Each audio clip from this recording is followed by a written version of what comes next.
ఇవాళ ఏమైంది? బీఆర్ఎస్ అధికారంలో ఉంటే ఈ పరిస్థితి వచ్చేదా?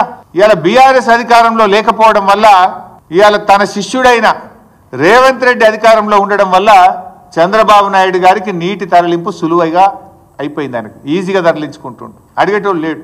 ఇలా పార్లమెంట్లో కూడా బీఆర్ఎస్ లేకుండా పోయింది. పార్లమెంట్లో బీఆర్ఎస్ ఉంటే ఈ పాటికి మా పార్లమెంట్లో దద్దరిల్లింపజేసేవాళ్ళు. ఎందుకంటే బీఆర్ఎస్ అంటేనే తెలంగాణ, తెలంగాణ అంటే బీఆర్ఎస్. తెలంగాణ హక్కుల కోసం, తెలంగాణ ప్రయోజనాల కోసం నిక్కచ్చిగా మాట్లాడగలిగే పార్టీ బీఆర్ఎస్ పార్టీ. ఇలా 8 కాంగ్రెస్ గెలిచే, 8 బీజేపీ గెలిచే. ఆంధ్రప్రదేశ్ యథేచ్ఛగా నీళ్లు తరలిస్తుంటే నా బీజేపీ ఎంపీ మాట్లాడాడు, నా కాంగ్రెస్ ఎంపీ మాట్లాడాడు.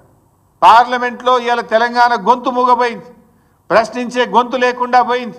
ఇవాళ తెలంగాణ ప్రజలు ఆలోచించాలి, తెలంగాణ యువత కూడా ఈ రాష్ట్రానికి జరుగుతున్న అన్యాయం గురించి ఆలోచించాలని చెప్పి నేను కోరుతా ఉన్నా. కాంగ్రెస్కు సోయి లేదు, బీజేపీకి ఏమో పట్టి లేదు. దొందే 2 పార్టీలు కలిసి ఇవాళ తెలంగాణకు అన్యాయం చేస్తున్నటువంటి పరిస్థితి ఉంది. కేంద్రంలో ఇవాళ చంద్రబాబు నాయుడుకి పలుకుబడి ఉంది, బీజేపీతో భాగస్వామ్యంగా ఉన్నాడు. దాంతోనే ఇష్టారీతిగా ఇవాళ జలదోపిడి జరుగుతూ ఉన్నది. కానీ తెలంగాణ ముఖ్యమంత్రి మాట్లాడాలి కదా. ఈ జలదోపిడిని ప్రశ్నించాల్సింది ఎవరు? తెలంగాణ ముఖ్యమంత్రి గారు ప్రశ్నించాలి. కానీ తెలంగాణ ముఖ్యమంత్రి గారు ప్రశ్నించకుండా పరోక్షంగా సహకరిస్తున్నాడు. ఈయన పరోక్షంగా దీనికి సహకరిస్తున్నాడు. అందుకే ఈ పరిస్థితి.